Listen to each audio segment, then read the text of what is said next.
fighter has the highest fight IQ? I don't think there's nobody in the game that has the fight IQ that I have. Off the charts. His fucking IQ The is highest insane. fight IQ maybe ever. This guy hits hard. He's tough. He's this, he's that. And this guy has a dream. But my fight IQ will win this fight. Welcome to the Fight IQ podcast. This is another episode of Post-Fight Perspective. Before we get into this one, I want to give a big thanks to everyone who's been watching the videos.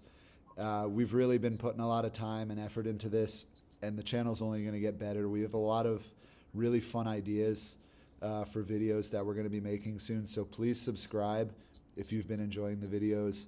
Throw a comment, throw a like, it all helps. So before we get into this, I just want to name the top 3 ranked performances from this card. We're going to start doing this because we're working on our ranking system. We're collecting data, so we're kind of keeping it under wraps for right now, but we are ranking each fighter based on their performance, based on our ranking system that we created. And the top 3 ranked performances from this card, UFC Macau, were number 1, Mingyang with a 48.8 out of 50.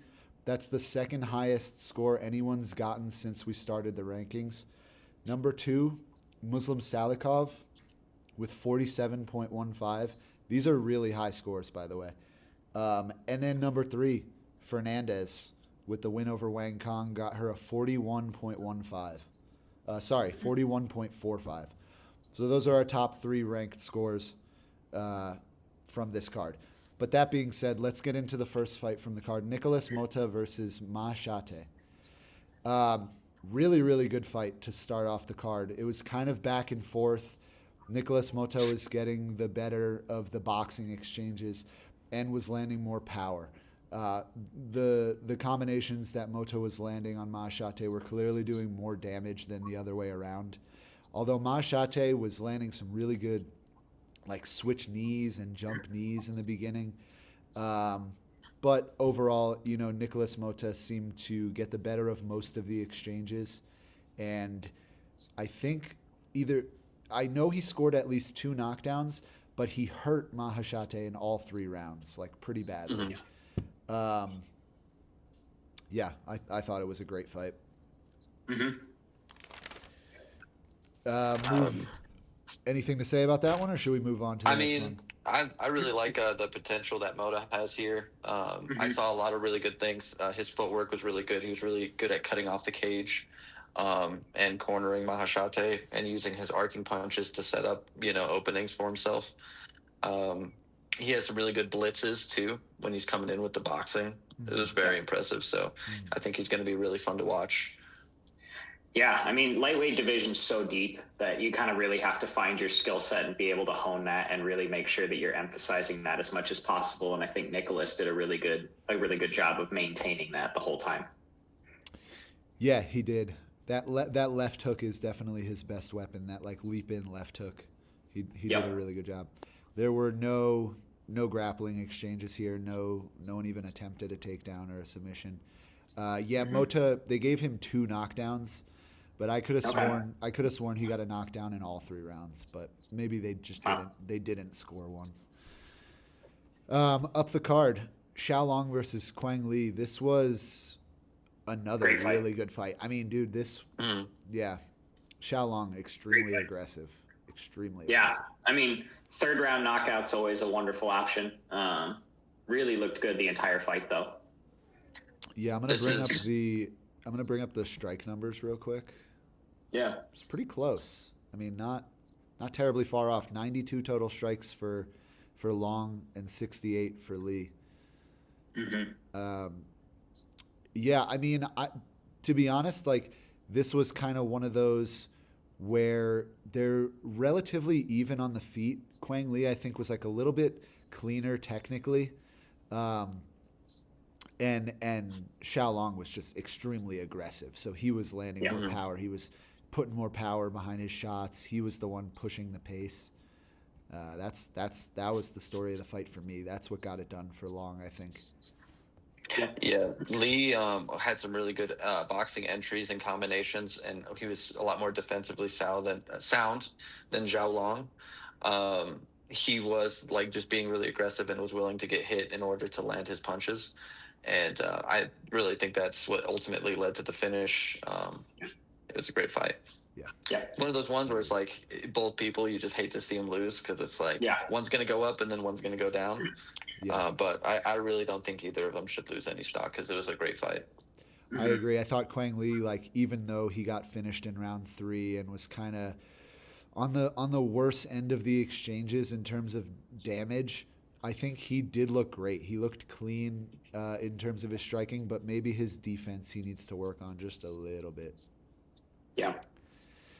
Up the card, Loner Kavanagh versus Jose Ochoa. I thought this was like maybe the best fight on the card, if I'm being honest. Ooh. A lot of people may not Hot agree take. with me on that, because it's not like Ochoa or Kavanagh were hurt seriously at any point during the fight. But in terms of skill level, this was probably the highest skill level, up there with the main event. But this was a very high skill fight. Absolutely. Yeah. And it was really nice to see too. They're both 8 fights into their careers as far as, 7-1 and 8-0.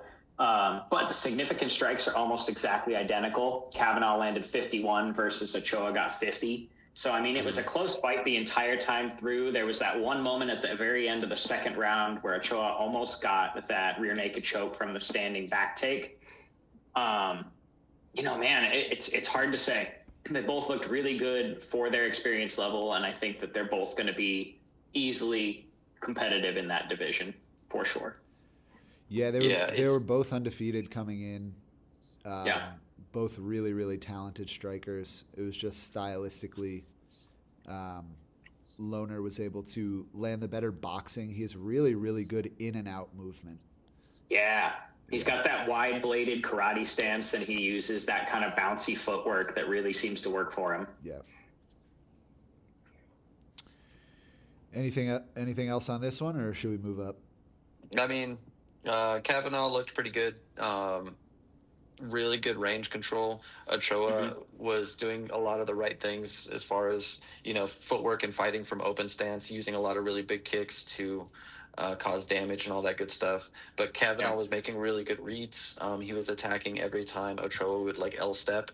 So anytime he would make a mistake, like a small mistake, like just how your feet are placed, Kavanagh was trying to capitalize on it. In the first round, he did the first L step he did. He bombed a head kick, and it was that close to hitting him square in the chin. So I think Kavanagh has a lot of potential. It's his first fight in the UFC, so we can see where he goes. But flyweight needs all the help it can get right now. Definitely. And both of these guys are great additions, honestly. Ochoa's a really good fighter as well. Yeah, I could honestly, by this time next year, I wouldn't be surprised if both of these guys were in the top 15 or even the top 10. Yeah, I was really impressed with Ochoa, even with the loss, because it was a very close fight. And just to bring up our ranking numbers from these performances, Kavanagh scored a 40.3, and Ochoa scored a 38.75. So the ranking numbers for this performance showed how close the fight was. But it was a clear round 1 and round 3 for Kavanagh, in my opinion. Yep. Okay, up the card. This was a little bit of a lackluster fight. My least favorite versus flyweight Hernandez. bout on the card. Yeah. I mean, listen, Carlos got it done. In my opinion, the story of this was just Tumendembrel was waiting too much. He was looking for that one big shot, and Hernandez has a good amount of experience. He's got multiple fights in the UFC. He's fought really good competition. And he was just able to stay really defensive in the boxing and was throwing a bit more volume. And he was the one also getting the takedowns and the ground control. I wish he did a little bit more with his control time on top, but he did what he needed. This is classic case of he did what he needed to win this fight. Yeah.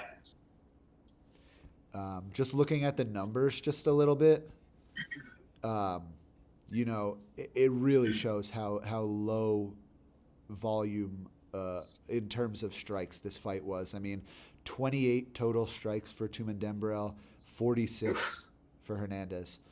So, you know, and we got 4 takedowns with control time for Hernandez.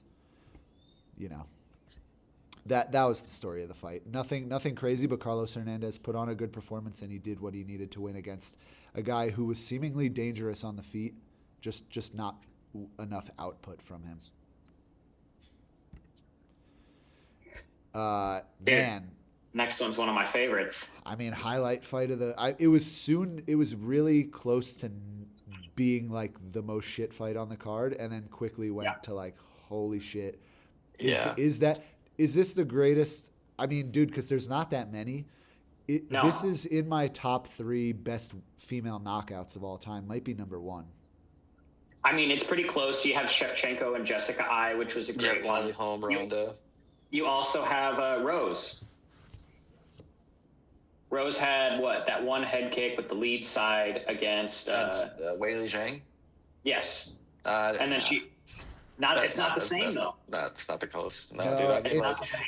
No, that one wasn't out cold. You know what I mean? Yeah. No, They gave this poor girl 2 commercial breaks before, like, of her just being scared against the cage. Like, they brought it back from commercial and she was just terrified against the cage, and then they went to another commercial, and then it came back to her getting put in a stretcher. Like, yeah. Apparently, Feng was unconscious for over 4 minutes, which is the longest I've seen anyone be unconscious besides. I don't know if you remember Alex Pereira's last fight before he came into the UFC. Yes. Yeah, where he hits the head kick and then he brings it back with the left hook. Yes, and that dude was unconscious for over 5 minutes. Yeah, which is I think horrible. If we go outside of MMA, karate combat with James Vick had an 11. I think James Vick died. 11 dude. I literally think that like he was fighting for his life on that. Like, no, not even trying to be funny. 100%. He was also stretchered out. He woke up, I think, either in the ambulance or at the hospital. So it was that's bad. That was bad. Yeah, and Rafael Alves is a powerful dude. So that it's like a bad KO when like the commentary team is telling you how close the hospital is. Yeah. You know, they're like, listen, guys, the hospital's 15 minutes away. We're going to send it right there. The hospital is right down the street, everybody. Like, I've never heard. I thought it was actually weird how many updates they were giving. I mean, it's all good. I mean, I understand why they want to do it. People watching might be worried, but I've never heard. We've seen a lot of brutal KOs in this sport. I've never heard them updating us on someone's health so intently like that. And I think maybe that's because it was a women's fight. And we're not used to seeing women get KO'd like that. Maybe. I remember one other one. I can't remember if it was like Aljamain Sterling getting KO'd with that knee from Marlon Moraes, or if it was like Terrence McKinney getting like KO'd pretty bad. I can't remember which one it was, but I think I also remember getting a health update. Both pretty bad. I mean, Aljo looked like, you know those fainting goats? That's what, bro. That's exactly how Aljamain Sterling fell after the knee from Moraes. But yeah, I mean, listen, it was a crazy KO, but if I'm being completely honest with you, the fight was really boring up until that point. Shi Ming says that that's her best weapon is that high kick. I think it might be her only weapon. Dude, I would put a decent chunk of money on her never being able to recreate a performance like that ever again. Agreed. I mean, we can hope for the best, but unfortunately up to that point, it was not going her way, and she needed that in order to win that fight. Yeah. Man, I mean, brutal KO, perfect shin to chin, like literally, like her shin was like aligned with Feng's jawline, like as perfect of a placement for a kick as you can get. Absolutely. But like I said, I'd be very, very surprised if she was able to do anything like that other than this performance. Is she like a younger fighter, or is she like already pushing 30? Because I mean, she's really good on the mic, and she gave a really good reflective, like a critique of her own performance in the post-fight interview, which I like. She's like, listen, these are the things I didn't do so good. Yeah. And, she's like, I need to be more aggressive, and I need to, use my strength because I felt strong in there. So I felt like she is 30. She's all She's right. 30. So That ain't bad. That's not terrible. it's not terrible, but I mean, she's a good prospect, man, She's got especially about for that 3 market. years. She's got about 3 years to get her work done. Yeah. But yeah, I like that in the post-fight interview. She was like, I think maybe sometimes I show too much mercy. I got to be more aggressive. I was like, holy shit. Like, yeah, she's Dr. a doctor, Sleep. dude. Dr. Dr. Sleep. Sleep, dude. Pretty badass. Dr. Sleep. Anesthesiologist, bro. Yeah, dog. She got certified. You know what I'm Yeah. saying? She's like, oh, dang, doctor, this patient didn't get approved for anesthesia. I got a plan. I'm just like, listen. Watch this. All right. I want to move up. Kirul Sahota versus Donghoon Choi. Another great knockout. Yo. Woo! Another great knockout. I think this is a story of Sahota just having really big openings in just everything he does striking wise. He's like all aggressive. He leaves his arms outwards and it leaves these giant pockets to be hit over the top. And Doohoo Choi's evil twin was able to make that read immediately. And that's ultimately what led to the finish. He almost finished him within like the first minute and a half because of this giant opening. He made the read. He just doesn't bring his hands back to his face when he throws the punch. Yeah. So he'd throw a jab, have this giant opening right here, and then he'd leave his hand out, and then just that's all. And that's it. Yeah. Cracked. And we do see this a lot too when you have like a lankier guy like Sahota fighting like a little bit of a shorter, stockier guy. It makes sense because of the direction that they need to punch with. It just leaves their defenses down from like shoulders up. When you have to punch down, it really does leave you open for that overhand, and especially when you don't bring your hands back to your face after you're punching. Yeah.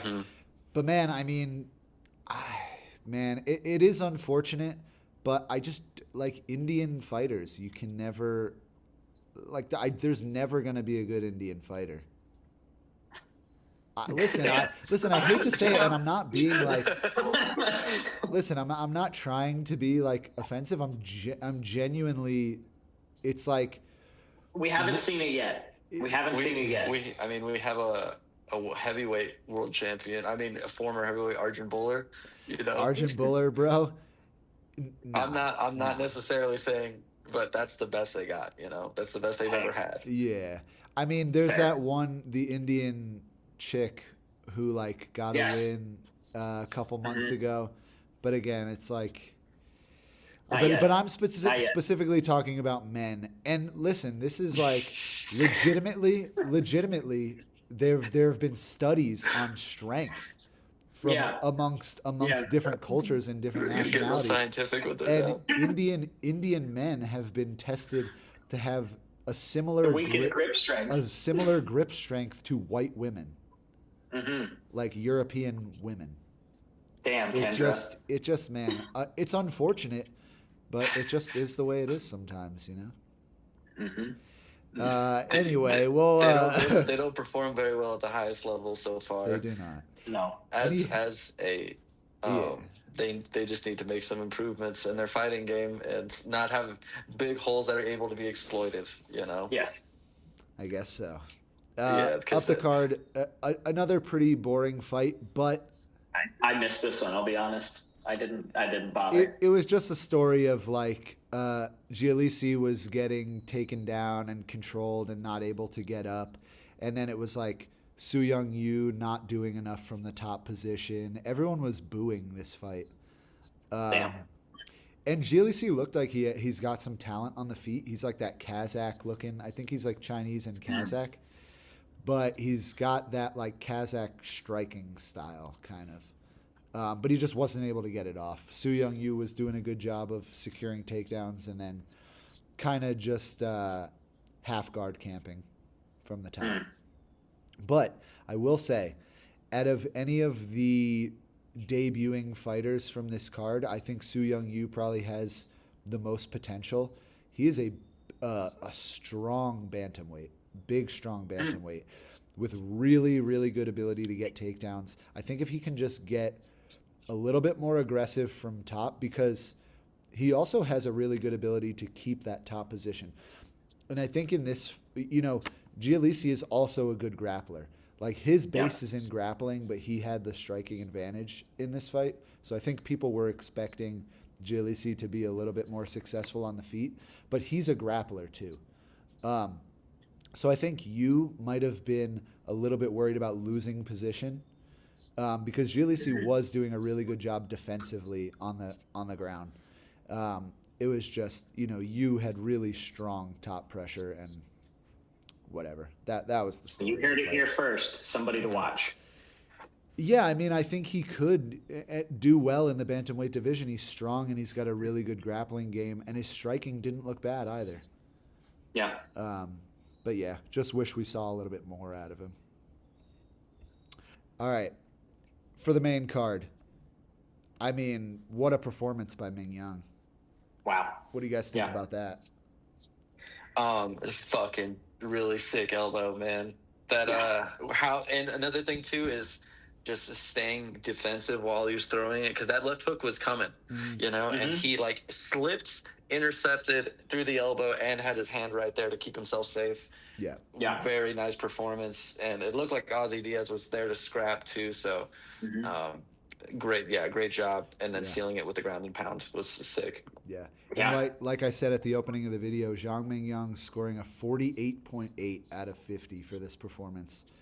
I mean, great near flawless. Yeah, near flawless victory for sure. He was getting, Diaz was throwing out some nice jabs, some nice right hands to the body,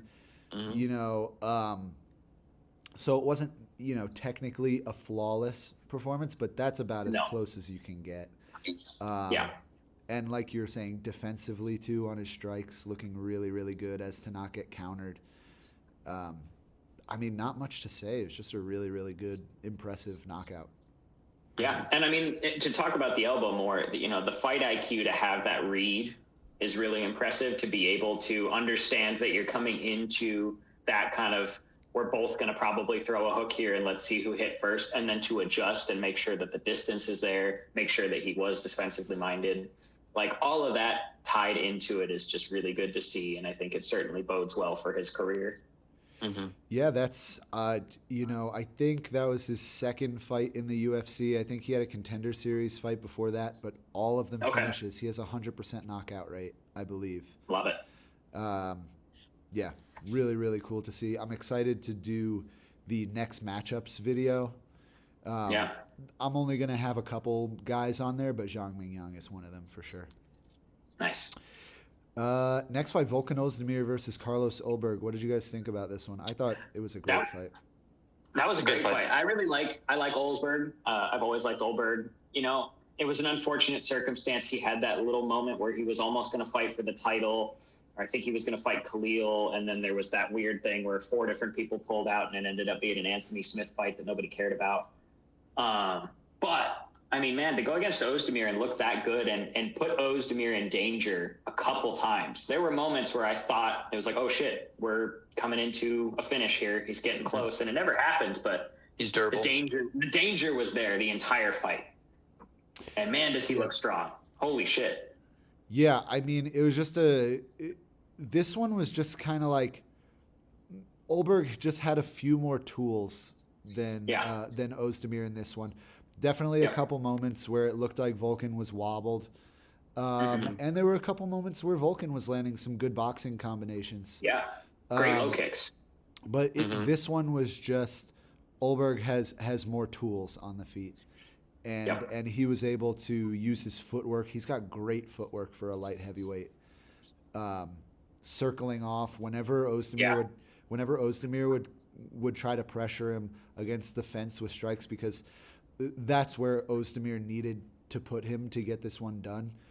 Ulberg is just too slick on the outside with his footwork. Every time Ulberg would start to get pushed up against the fence, he did a really, really good job of angling off and landing hooks on his way out. Yeah, man, really, really solid performance from Ulberg. Yeah. If he has a performance like that against someone a little bit higher ranked, we could see a little bit, like someone who has a better kicking game than Oezdemir could try to take advantage of slowing him down with leg kicks. And Oezdemir did try that. Oezdemir was landing some nice leg kicks, I will say.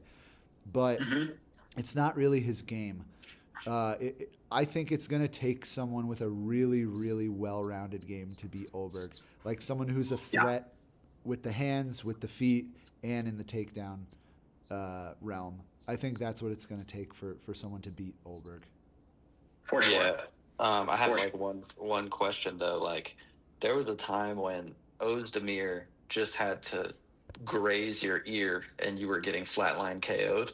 Like, what happened after the DC fight that just took all of that away? Like, obviously he's fighting better people now, but I just remember him, like, even from clinch range, landing like these strikes that looked like they had no power behind them, and they were putting people unconscious. And that seems to have never been there after the DC fight, which is kind of crazy. But like, yeah, I mean, maybe it's a speed thing. I mean, Volkan's getting a little bit older at this point. Maybe he's got power, but because of the lack of speed, maybe the shots don't have the same amount of pop. Also, Ulberg does have a really good chin. Good chin. And his hands were there. His hands were there. Yeah. He's very good defensively. He is. Yeah. And he was always moving the right directions away from his power when he was getting hit and all that good stuff. Yeah.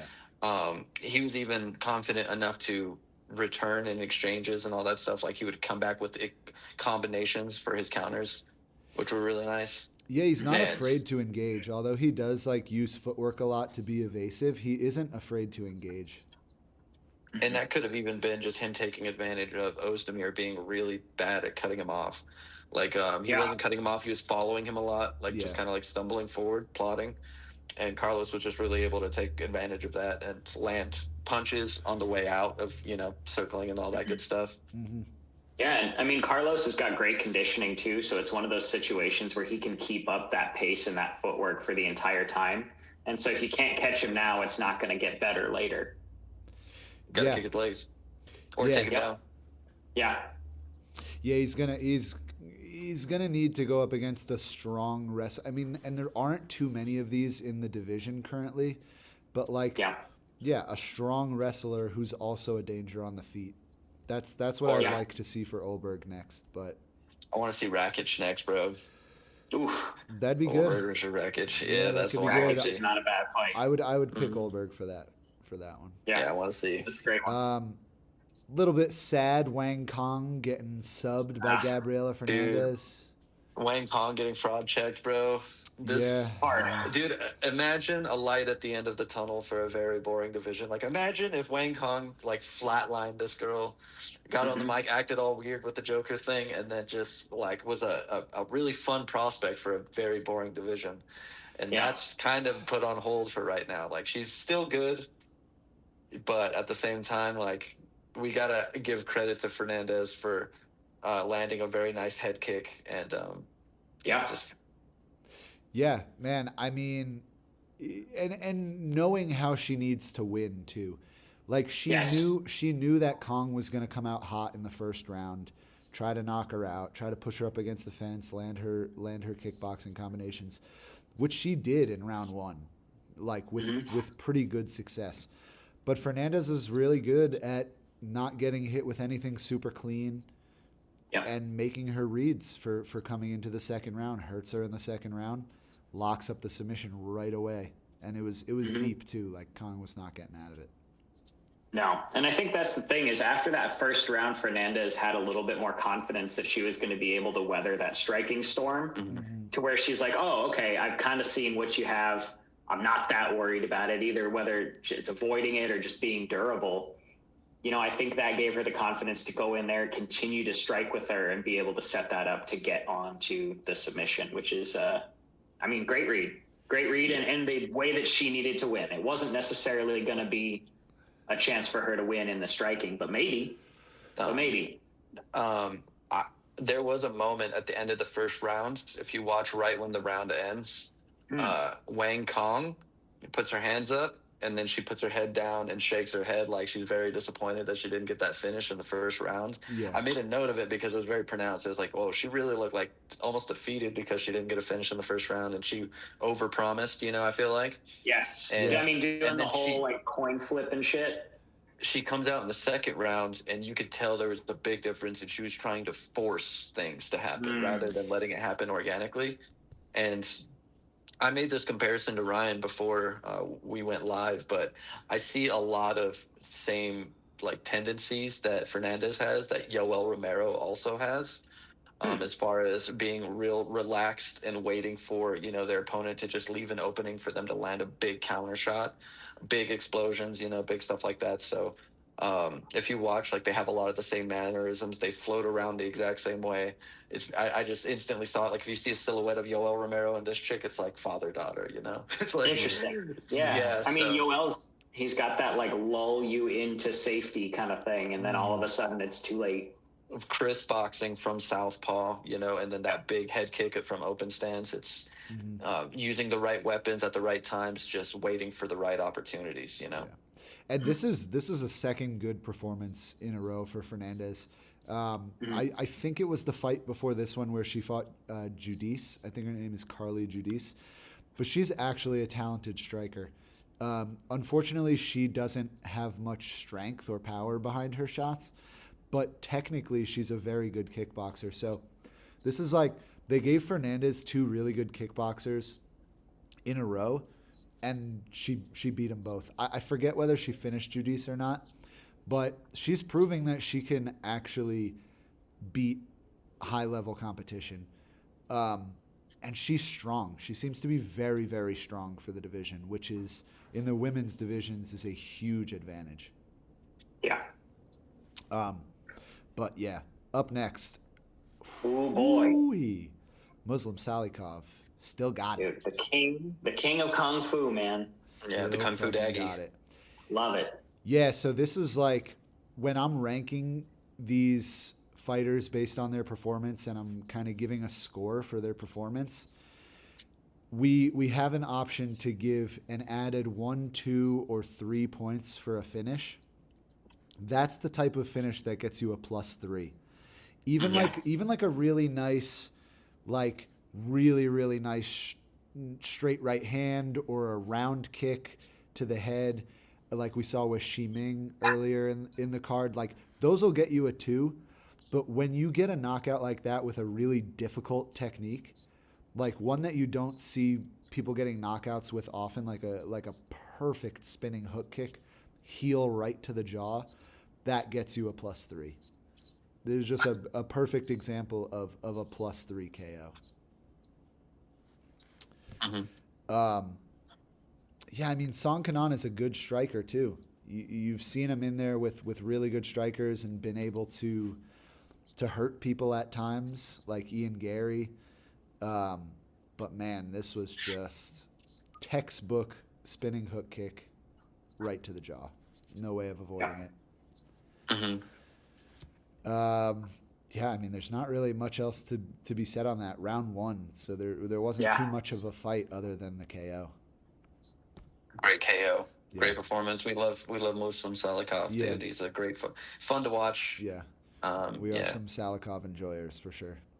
One of the cool ones. One of the cool ones for sure. One of the cool ones. One of the cool ones. All right. Next fight, Yan Xiaonan versus Tabatha Ricci, our co-main event. Boy, I mean, Yan looked awesome. She did. She looked great. I was actually really, really impressed with her. Very patient, really good boxing, nice jabs, nice right hands, good counters.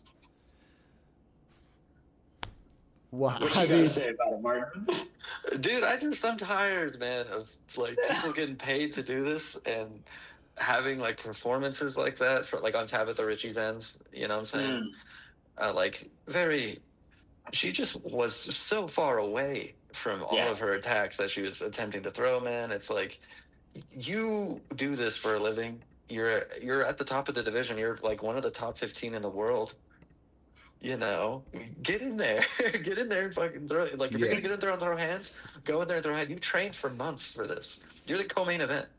Like, your boyfriend is a professional boxer. Yeah, it's like, and that's how you're, choosing to engage. It's disgraceful to see, dude. And it honestly is, man. 17 total strikes landed in a 15-minute fight. Yeah. My God. And I don't want to put the blame on, but this happens quite a bit in like that division. You know what I'm saying? So it does. I feel like we need to like really find a way to penalize people for this. Be like, hey man, you're gonna sit on ice for like 6 months if you fight like that. You know what I mean? Yeah, or it's Send him like to just Bellator. after a performance like that, like Contender series. don't no, I just don't give him Start over. another ranked opponent. Like give Yeah. Tabatha Ricci someone who's trying to work their way into the top 15 or something like that. The fact of the matter is, like, look, it may sound a little harsh, but if you're number 10 in the world at your weight class, you should be able to close the distance a little better than that. Yeah. And it's not like Yan Xiaonan is like this fighter that we're like, oh man, she's so hard to close the distance on. She's so good at using her range. Yan Xiaonan is not that, and while she is a good fighter, you should be able to close the distance on her. Yeah, definitely a sad performance from Tabatha Ricci. Yeah, that was bad. But on the other hand, a good performance from Yan Xiaonan. She was staying really, really defensively sound.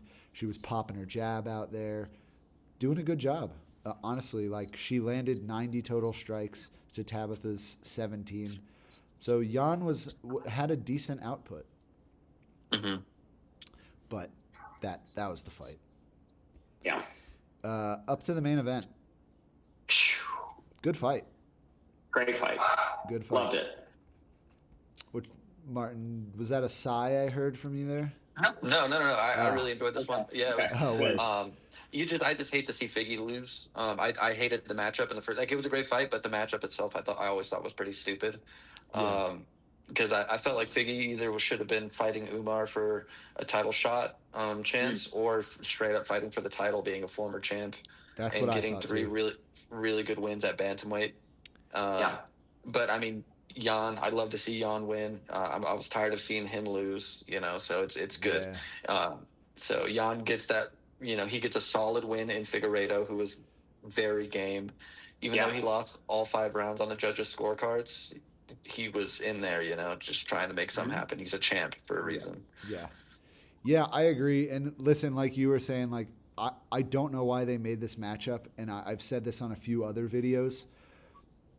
Peter Yan, like, I knew it was going to be a good fight. I knew Peter Yan would have the advantage in the boxing and the kickboxing. But the fact of the matter is, this was kind of a stupid matchup to make, because now you got Davison Figueiredo. If he did win, now you would still have the UFC saying, well, Umar is ahead of him, or he's got to fight Umar now for the #1 contender, just making Figgy fight another guy before getting to the title. And now we have Peter Yan, who won, but he already lost to Sean O'Malley. He lost to Merab. So how does this fix things at the top of the division in terms of the title picture? It doesn't. This was, I don't know why they made the matchup. It's a bad result no matter who would have won. Figgy, I feel like they really disrespected Figgy here, if I'm being honest, because since when do we have a guy who's a former champion come into a division and you make him get 4 wins in a row to fight for the title? It's so dumb. The only other champion that they're disrespecting more than this right now is Tom Aspinall. Like, this is like a similar situation where you got a guy who's a champion and they're like, well, you still don't deserve the title shot, even though he's a former Figgy, former champion, coming in with 3 wins in the division. I think they disrespected him pretty hard here. You could say that he saved the division too. Yes. He brought some new blood into it for sure. Like, after DJ left, there was a big hole that needed to be filled, bro, and Figgy was right there. Yeah. Getting some highlight reel performances against Joseph Benavidez. Yeah. He beat Pantoja, up into the Moreno fight. All of his fights were very, very fun to watch at a very, notoriously not fun to watch weight class at the time. Now it's fun. Yeah. But back then it was pretty fucking lame to watch flyweights fight, and he was like the one guy making it happen. There's a reason we got 4 Moreno Figgy fights, right? It was because that was kind of it. That's really all there was for that period of time. And now to see Figgy at 135, and not only see him there, but see him succeed at pretty high levels too. It's not like they gave him some kind of lower ranked guys to start him in the division. He kind of threw him right in it. Except for Cody Garbrandt. Sure. That's fair. But Yeah. Cody Garbrandt's former champ, call it whatever you want. It was the first fight on that card, I think, right? It was like an early prelim fight. Coming off two mediocre wins before that fight, I think, too. So they're trying to build up Cody, too. Dude, I feel like they still want Cody they want to invest. They put so much money into Cody, bro. Yeah.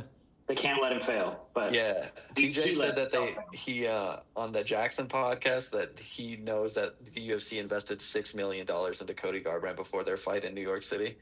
Goddamn. And I was like, that makes sense, bro. They were really trying to push him. Yeah, he's an exciting guy. He's like one of the more exciting guys that we've seen. Also, Cody is one of those guys where you put him at a press conference, you know that there's going to be a moment at the press conference where Cody gets up out of his seat and fucking tries to get face to face with someone. Bro, say what you will about Cody, that dude fucking tried to go face to face with TJ multiple times on The Ultimate Fighter. Tried to go face to face with Connor on The Ultimate Fighter. Like, that dude is not. He was on that podcast where, like, I forget who it was that they were talking in to. Russia or something? And Cody was like, "Yeah, I mean, look, you say you're gonna do this and that, but I don't see nothing happening." And then they fucking the dude stands up and they start scrapping. Yeah, bro, dude, Cody stands on business, bro, straight up. Yeah, dude. But either way, Davison Figueiredo a little bit disrespected here, but look, he got a little bit outclassed by Peter Yan, and that's just the way it is. We're probably gonna see a Peter Yan rematch with either Sean or Merab. Most likely Merab. That's the interesting part with this division is Merab has been very picky. It sounds like Merab initially wanted Sean. Now there's all that stuff, obviously, with Umar being the next lineup for that position, and then Umar is telling him that he's duck. Well, Ali Abdiz is saying it for him, but the whole thing about him ducking. So I think, unfortunately, it puts Merab in a really good place to be able to kind of pick and choose, which sucks because I think it's unfortunately going to slow everything down for a little bit. Yeah. But I guess you put Peter Yan as a number one contender, give Figgy maybe another top 5 guy, and see if he can kind of stay in that part of the division. Yeah, but dude, they're going to do something stupid. But this Figgy is Sean. Why not? This is why matchmaking, especially at the top, really matters. Because you make a fight like this, and now we have a winner where we're still like, oh, there's not a clear number one contender. And now what do you do? Peter Yan versus Umar? Like, dude, they're gonna do Figgy versus Aldo. Watch. We're gonna be like, what the fuck is this? I don't mind that. I don't mind that fight, but it's not a number one contender fight. I mean, no. Like, now this is just a really prime example of bad matchmaking. And now, even after a number one contender fight, there should be a clear result afterwards. There's not, because Yan has already lost to the top 2 guys. So it was just shitty matchmaking from the beginning. They should have done Figgy versus Umar for number one contender. That's that. I mean, I'm upset. Yeah, valid. Yeah, valid. I think we give Figgy to Mario Batista and see if he can hold his own. Hey, I'm doing my next matchups video after this. You guys know I put in some work with those good matchups. So. Oh yeah. Yeah. I want my input though. Let's get Batista in there, man. Come on. But no, dude. I'll keep it in mind. Needs to be fighting. He needs to be fighting Sadiq Yusuf next, bro. Ooh. Aye. That's fair. Yeah, I mean, listen, we saw the face-off with, not really face-off, but face-to-face with Henry Cejudo and Bautista. I'm not mad at that matchup. No. I mean, if Henry's really going to consider coming back, sure, let's go for it. That's such a lame fight, bro. But we can do another bantamweight yap for another time. That was UFC Macau post-fight perspective. Hope you guys enjoyed watching. Look out for the next matchups video. Peace. Peace.